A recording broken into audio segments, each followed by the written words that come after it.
வணக்கம். மகாத்மா காந்தி பிறந்த நாளில் கள்ளக்குறிச்சியில் விடுதலை சிறுத்தைகள் கட்சி நடத்தும் மது ஒழிப்பு மாநாட்டிற்கு அதிமுகவை திருமாவளவன் அழைத்திருப்பதுதான் தமிழக அரசியலில் பேசு பொருளாக மாறியிருக்கிறது. மோடியை நினைத்தாலும் கூட்டணியை உடைத்துவிட முடியாது. அந்த அளவிற்கு விட்டு கொடுத்து கூட்டணியை வலுவாக வைத்திருப்பது திமுக தலைவர் மு.க. ஸ்டாலினின் சமோஜித அரசியல். அதனால் திமுக கூட்டணி பலத்துக்கு முன்னால் அதிமுக பாஜக போடும் அரசியல் கணக்குகள் தப்பிக்கொண்டே இருக்கிறது.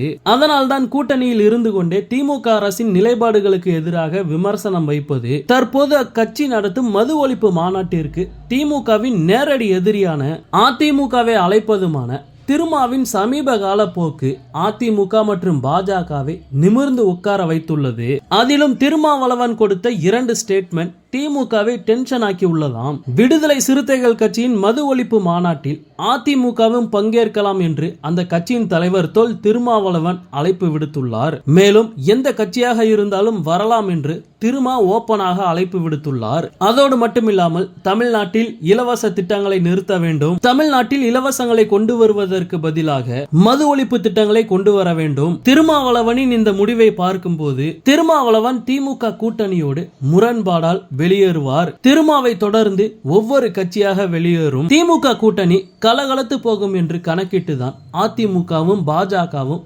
மகிழ்ச்சியில் உள்ளது.